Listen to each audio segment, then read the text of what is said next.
नमस्ते, सदा वत्सले मातृभूमि। हम लोग चर्चा करने जा रहे हैं हाथरस कांड की। हालांकि 2 दिन हो चुके हैं और उत्तर प्रदेश के यशस्वी मुख्यमंत्री ने स्वयं वहां विजिट की है, लेकिन एक बात ध्यान देने की ये है कि अनऑफिशियली लोग 140-150 लोगों की बात कर रहे हैं। तत्काल तुरंत 121 लोग मर चुके थे। 121 में 115 तो लोकल थे और 6 लोग दूसरे प्रदेशों से रिश्तेदारों के साथ आए होंगे। अब सवाल ये पैदा होता है कि इतनी बड़ी घटना, मतलब ये कोई सामान्य घटना नहीं है, इसको कैजुअली नहीं लिया जा सकता। ये घटना 125-150 लोगों के मरने की है। आप सोचिए, एक मॉब लिंचिंग होती है, उस एक मॉब लिंचिंग को लेकर पूरा विश्व हिलता है। और अगर कोई 1-2 लोगों की मृत्यु हो जाती है किसी घटना में, किसी झगड़े में, किसी और तरीके से, तो कितना बड़ा बवाल खड़ा होता है। लेकिन 150 लोग, अब ये तो 125 लोगों की मृत्यु है, कितने 100 लोग घायल होंगे, क्योंकि जो संख्या बताई जा रही है वो अनुमति तो 80,000 लोगों की है। मेरा मानना है 80,000 लोग भी जहाँ पर इकट्ठे हो जाते हैं वो बहुत बड़ी संख्या मानी जाती है। 1 लाख के ऊपर कोई लिमिट नहीं होती। 1 लाख के ऊपर का मतलब है लोग लाखों थे, करोड़ों थे, 20 लाख थे, 10 लाख थे। ये संख्या हमारे यहाँ, जो मैं तो चूँकि पब्लिक में रहता हूँ और पॉलिटिकल कार्यक्रमों में भी जाता हूँ और धार्मिक कार्यक्रमों में भी जाता हूँ, तो वो संख्या कितनी है क्या बता दें, कुछ पता नहीं है। मेरा मानना है कि मैं मंच पर बैठता हूँ, अक्सर दूसरे चौथे दिन तो मंच पर रहता ही हूँ। मंच पे रहते समय हमारा स्वभाव बन गया है कि उस वेन्यू में कितने लोग हैं और उस वेन्यू में जो लोग हैं उनकी गिनती कर लेना। सामान्यतः मैंने देखा है कि 1000 लोग, 800 लोग हैं, और जब बाहर आयोजकों के साथ दोबारा, मतलब कार्यक्रम ख़त्म होने के बाद जब जलपान होता है, तो आयोजक बताना शुरू कर, भाई साहब 5-6 हज़ार लोग थे, 5-6 हज़ार से कम नहीं थे। मैंने गिने, मैंने लाइन और वो उसके हिसाब से, चूँकि कुछ ना कुछ लोग बोल रहे होते हैं, कोई इंट्रोड्यूस कर रहा होता है। मुख्य वक्ता भले ही मैं हूँ, लेकिन मुख्य वक्ता से पहले भी 15-20 मिनट लोग कुछ ना कुछ बोलते ही हैं। तो हम उसमें, मतलब माइंड ने वो ट्रेनिंग ले रखी कितनी संख्या है, उस संख्या के अनुसार 5, 7, 10 गुना कहना तो स्वाभाविक बात है। इसलिए अगर संख्या 10,000 भी होती, 10,000 भी संख्या मेरे अनुसार बहुत होती है। मैं एक कार्यक्रम में गया था, आयोजकों ने कहा 20,000 की संख्या रहेगी, और जब हम उस कार्यक्रम में गए तो आयोजकों ने कहा साहब पूरा ग्राउंड नहीं भरा, 10,000 लोग होंगे। मंच पर दूसरे लोग जब तक बोल रहे थे तब तक मैंने एक अंदाज़ा लगाया, क्योंकि लाइनों में बिठाया गया था। मैंने एक अंदाज़ा लगाया तो एक 5-7 हज़ार लोग होंगे। 5-7 हज़ार लोगों को 20,000 बताया जा रहा था, 10,000 बताया जा रहा था, क्योंकि वो ग्राउंड पूरा भरा हुआ था। तो कितनी संख्या होगी? 80,000 की संख्या भी बहुत होती है। और ये अनुमान बताया जा रहा है 2.5 लाख। 2.5 लाख का मतलब तो बहुत गजब है। 2.5 लाख की संख्या जीटी रोड के ऊपर होना, हाथरस में, शहर के कहीं बगल में होना, ये बहुत बड़ा काम है। हालांकि ये कहा जा रहा है कि लगभग 3 किलोमीटर तक वाहन खड़े थे। अब इस तरह के आयोजन होते हैं तो सामान्यतः हमको मालूम है 80,000 लोगों की संख्या का मामला है, तो बहुत सारे लोग वाहन करके लाया करते हैं। वाहन करके मतलब एक वाहन, टेम्पो, टैक्सी, ये वो बसें लेकर आते हैं। इनके लिए पार्किंग की आवश्यकता होती है। ऐसा कोई भी आयोजन नहीं हो सकता जिसमें पार्किंग ना हो। अब पार्किंग अगर रोड पे होगी, वो भी जीटी रोड पर होगी, तो दुर्घटना होना स्वाभाविक है। दूसरी बात, इस समय बारिश का मौसम चल रहा है तो पानी चारों ओर भरा हुआ है।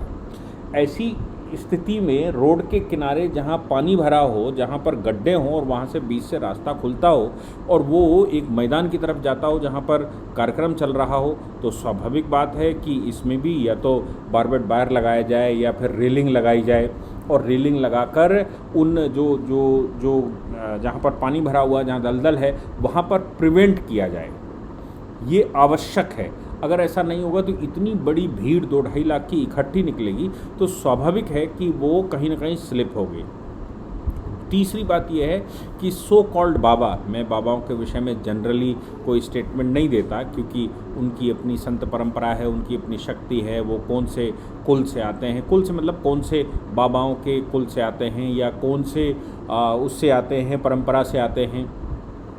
ये जो सूरजपाल वाला मामला है, सूरजपाल सिंह के विषय में लोग कहते हैं ये किसी परंपरा या कहीं से नहीं आते। ये पहले उत्तर प्रदेश पुलिस में सिपाही थे। सिपाही के दौरान कुछ अपराध के मामले भी बताते हैं इनके ऊपर लगे, कुछ गंभीर आरोप लगे। अब उसके बाद इनको समझ में आया, क्योंकि पुलिस, हम सब जानते हैं कि पुलिस भी तमाम तरह के बाबाओं को कवर करती है, पत्रकार भी कवर करते हैं और वकील भी कवर करते हैं। ये ऐसे लोग हैं जो उनकी तह तक घुसने की कोशिश करते हैं या जाते हैं। कभी कभी लोगों को राज भी पता लग जाता है कि भाई ये तो हम भी कर सकते हैं, ये तो वो भी कर सकते हैं, इसको तो मैनेज किया जा सकता है। अब ये जो सूरजपाल सिंह हैं, इनके विषय में कहा जा रहा है कि अपने आप को इन्होंने भोले बाबा बता दिया, अपने आप को सो कॉल्ड भगवान बताते हैं, धरती पर ये भगवान है। जब कभी भी कोई भी व्यक्ति, हमारे यहाँ शास्त्रों में इस बात की चर्चा है, एक बार जो संवाद है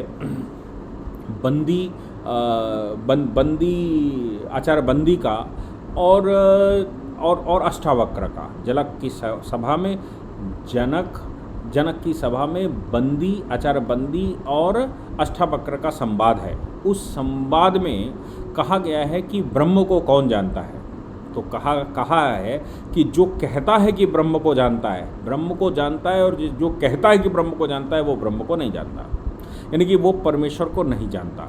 जो कहता है कि मैं परमेश्वर हूँ वो भी परमेश्वर को नहीं जानता। तर्क से जो सिद्ध करता है, तर्क सहायक हो सकता है ब्रह्म को जानने का, लेकिन वो ब्रह्म नहीं है, वो जानने का साधन नहीं है, सहायक हो सकता है।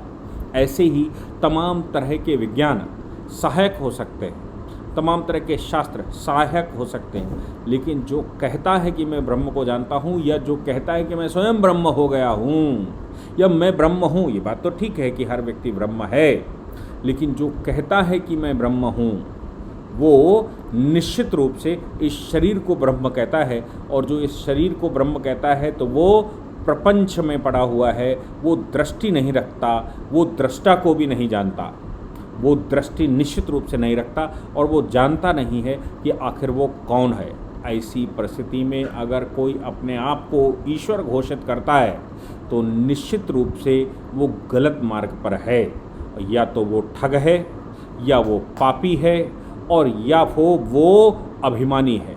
अब इनमें से कौन है? हो सकता है ब्रह्म को जानता हो लेकिन अभिमानी है, ये निश्चित है। हमारे शास्त्रों को पढ़ेंगे तो शास्त्रों ने संसार के हर एक चीज़ पर चर्चा की है।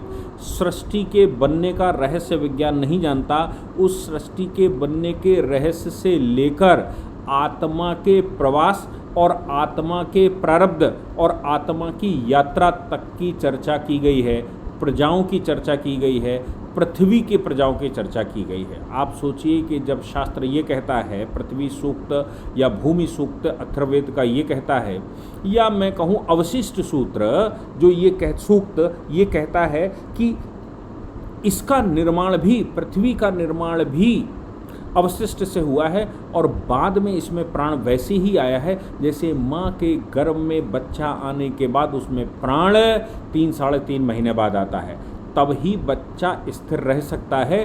अन्यथा बच्चा माँ के गर्भ में खराब हो जाएगा, अगर उसमें प्राण नहीं आया तो वो खराब हो जाएगा और मिसकैरेज हो जाएगा। और जो भी चीज़ संसार में बनी है उसमें अगर प्राण नहीं आया तो ये मान लीजिए कि वो बिखर कर पंचतत्वों में विलीन हो जाएगी। धरती को भी हम ये मानकर चलते हैं कि इसमें आत्मा है, और धरती में चूंकि परमात्मा है, धरती में चूंकि परमात्मा है इसलिए धरती खुद में माँ है। और जब कोई व्यक्ति ये कहता है कि जिस धरती पर मैं खड़ा था उस धरती पर जो रज है वो रज ले जाओ, धरती की मेरे चरणों की रज ले जाओ, और इस रज से तुम सब कष्ट दूर हो जाएंगे। तो आप सोच लीजिए कि आखिर वो क्या है।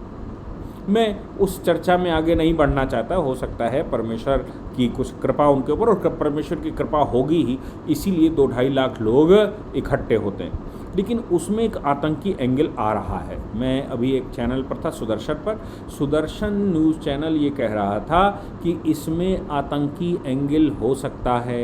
योगी आदित्यनाथ जी जब वहाँ पर गए और हताहतों से मिले, उनको जब उन्होंने वहाँ राशि अनाउंस की, सहायता राशि अनाउंस की, उस समय SIT के गठन को ध्यान में रखते हुए उन्होंने ये बात भी कही।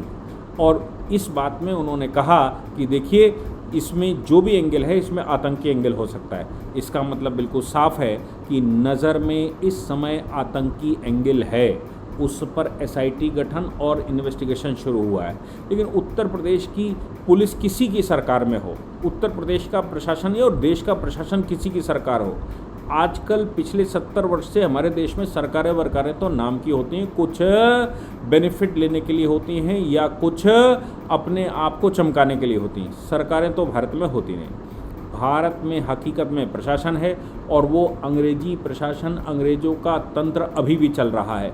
अंग्रेज़ों का तंत्र सदैव निरंकुश रहा है और अपने ऊपर कभी उसने रिस्पॉन्सिबिलिटी ली नहीं है। इसलिए इसमें भी तंत्र रिस्पॉन्सिबिलिटी बिल्कुल नहीं लेगा। जब अनुमति लेने गए होंगे, 80,000 की परमिशन दी गई, तो क्या प्रशासन ने पूछा कि फायर ब्रिगेड की व्यवस्था क्या है? क्या प्रशासन ने पूछा कि पानी की व्यवस्था क्या है? क्या प्रशासन ने पूछा कि जाने की व्यवस्था क्या है, निकलने की व्यवस्था क्या है, अंदर बाउंड्री कैसे बनाई गई है, लोगों के भगदड़ की क्या व्यवस्था की गई है, लोगों को डिस्पर्स करने की क्या व्यवस्था की गई है, लोग कैसे बाहर निकलेंगे? एक स्कूल में जिसमें 1000 बच्चे पढ़ते हैं, उस स्कूल में भी ये तय किया जाता है कि कौन सा क्लास पहले निकलेगा। तो स्कूल में तय करते हैं कि पहले ये क्लास निकाल दो, फिर वो क्लास निकाल दो। तो स्कूल के बच्चे छोड़ने पर भी 1 घंटा लगता है बच्चों को बाहर निकालने के लिए। जिन स्कूलों में एक साथ बच्चे छोड़ दिए जाते हैं, वहाँ भगदड़ अक्सर मच जाती है। लेकिन इसीलिए बच्चों के स्कूलों में ये तय किया जाता है। और आप 2.5 लाख लोगों को इकट्ठा कर रहे हैं और ना ही वहाँ के आयोजक उसकी व्यवस्था कर रहे हो, ना ही प्रशासन पूछ रहा है। इसका मतलब कहीं प्रशासन मिला हुआ तो नहीं है उन आतंकियों से। इसका मतलब कहीं आयोजक मिले हुए तो नहीं हैं उन आतंकियों से। जो आतंकी इस प्रकार की भगदड़ में भी कुछ हमला करना चाहते हैं। ख़ास तौर से लोगों का विश्वास धर्म से हटे, हिंदुत्व से हटे। क्यों? क्योंकि ये कहना शुरू हो जाएगा, देखिए वो हुआ था, वहाँ 125 लोग मर गए थे, देखो वो बाबा के पास गए थे, वहाँ ऐसा हो गया, इसलिए इन बाबाओं के पास नहीं जाना, ये सब मिथ्या हैं बाबा, ये प्रपंच करने वाले। इस तरह की बातें समाज में आना स्वाभाविक है। और ये बातें तभी आएंगी जब ये सिद्ध किया जाएगा कि इन कार्यक्रमों में मृत्यु हो जाती है, ये मृत्यु कारित करते हैं, या ये लोग अगर खुद में शक्तिशाली होते तो इतने मरते नहीं। इनके पास अपनी शक्ति होती तो मृत्यु कैसे हो जाती लोगों की। इस तरह की अफवाहें उड़ाने के लिए पहले इस प्रकार की घटनाएं होना आवश्यक है। तो कहीं वो टेरर सिस्टम तो नहीं है, टेरर फंडिंग का मामला तो नहीं है कि अंदर कुछ लोगों को एक बार भगदड़ मचानी है और वो भगदड़ मचाने के बाद वो परिणाम पर अपने आप पहुँचे ही जाएगी। जैसे ही वो घटना शुरू होगी, इतनी भरी भीड़ है और पानी चारों ओर भरा हुआ है, तो उसमें डूब कर लोग मर जाएंगे कि भगदड़ मचेगी तो एक दूसरे के ऊपर गिराएंगे। और महिलाएं बच्चे होते हैं सामान्यतः, तो महिलाएं बच्चों को संभलना थोड़ा मुश्किल होता है। इसलिए इसमें ये भी कहा जा रहा है कि वो जो टावर है, उस टावर पे जो मोबाइल एक्टिव थे, उन एक्टिव मोबाइलों का डेटा डाला जाएगा फॉरेंसिक में, और डालकर ये देखा जाएगा कि जो आतंकी रजिस्टर्ड हैं, जो अपराधी रजिस्टर्ड हैं, उनकी कितनी तादाद वहाँ पर उपस्थित थी। जो लोग भी वहाँ पर उपस्थित थे और उनका डेटा सरकार के पास है, तो उनके साथ पूछताछ की जाएगी, कहीं उनका हाथ तो नहीं है, कहीं पीछे कहीं फंडिंग का मामला तो नहीं है। ये बात संभावित रूप से निकल कर आ रही है कि इसमें किसी न किसी प्रकार के अराजक तत्वों का हाथ है, और अराजक तत्वों के इस प्रकार के कार्यक्रम में भगदड़ मचाना ये उन्होंने जानबूझकर किया होगा। क्या होता है मैं आगे नहीं कह सकता, लेकिन उत्तर प्रदेश में कोई होम मिनिस्टर तो है नहीं। होम मिनिस्टर होता तो उससे सवाल पूछते। अब उत्तर प्रदेश में होम सेक्रेटरी है, होम सेक्रेटरी भी मुख्यमंत्री का बड़ा खास आदमी है। होम सेक्रेटरी के लिए कोई प्रश्न अगर मुख्यमंत्री जी से पूछता है तो मुख्यमंत्री जी उस व्यक्ति के ऊपर चढ़ जाते हैं, ऐसा सुनने में आया। तो होम सेक्रेटरी तो भाई बड़ा लाडला आदमी है, होम सेक्रेटरी से भी नहीं पूछा जा सकता। होम मिनिस्टर कोई है नहीं, तो उत्तर प्रदेश में सवाल किससे किया जाए। अभी ये एसआईटी बनी है, 2-4 सिपाहियों को निपटाएगी, 2-4 अधिकारियों को निपटाएगी, और निपटाने के बाद एक दूसरे के ऊपर इधर उधर ब्लेम डालेगी, और या फिर एसआईटी इतनी लंबी खिंच जाएगी कि लोग भूल जाएंगे कि यहाँ 150 लोग मरे थे। आप सोच लीजिए कि इस समय पूरे देश में क्या परिस्थिति है प्रशासन की। जब तक शिवाजी महाराज की तरह हिंदवी स्वराज की स्थापना भारत में नहीं की जाएगी, भारत को हिंदू राष्ट्र घोषित नहीं किया जाएगा, भारत को पुरानी परंपराओं के अनुसार एडमिनिस्ट्रेशन नहीं शुरू किया जाएगा, भारत को विद्या और अविद्या में फ़र्क नहीं बताया जाएगा, भारत को प्रपंच, माया और सत्य में फ़र्क नहीं बताया जाएगा, जब तक व्यक्तियों को मानसिक रूप से तैयार नहीं किया जाएगा, जब तक अब उनको सत्य बताकर खुद को पहचानो और इस संसार के प्रपंच को पहचानो, ऐसी शिक्षा नहीं दी जाएगी, शिक्षा प्रणाली में व्यवस्था नहीं की जाएगी या परिवर्तन नहीं किया जाएगा, तो फिर इस तरह की घटनाएं होना स्वाभाविक है और इन घटनाओं के ऊपर प्रशासन भी वैसा ही होना स्वाभाविक है, तंत्र का वैसा होना स्वाभाविक है। इसलिए कोई किसी के ऊपर रिस्पॉन्सिबिलिटी कोई लेने वाला नहीं है, बस एक दूसरे के ऊपर डालने वाले लोग हैं और प्रशासन वैसे ही चलने वाला है। सरकार नाम की कोई चीज़ होती नहीं है। सरकार केवल 5 साल के लिए चुनकर अपने कुछ विषय, अपने कुछ काम प्रशासन से करवा ले, इसके लिए सरकार होती है। और बस बढ़िया सुविधाएं मिल जाएं, कहने के लिए वाह वाह हो जाए, अहंकार सर पर बैठ जाए, इसके लिए सरकारें होती हैं। सरकारों को काम करने के लिए उस प्रकार के तंत्र को बनाने की भी फुर्सत नहीं है और सरकारों को तंत्र जानने की भी फुर्सत नहीं है। सरकार केवल अपने ही पैर बचा ले, इतने में ही वो खुश हो जाती है और 5 साल निकालकर अगले चुनाव में प्रवेश कर जाती है। तंत्र को कौन संभालेगा, तंत्र कैसे सही होगा, हिंदवी स्वराज कैसे स्थापित होगा, हिंदू राष्ट्र की भावना, संकल्पना कैसे पूर्ण होगी, इसको सोचने के लिए किसी के पास फुर्सत अभी दिखती नहीं है। हाल फिलहाल में मिल जाए किसी को फुर्सत तो परमेश्वर की कृपा होगी। जय हिंद, जय भारत, वंदे मातरम।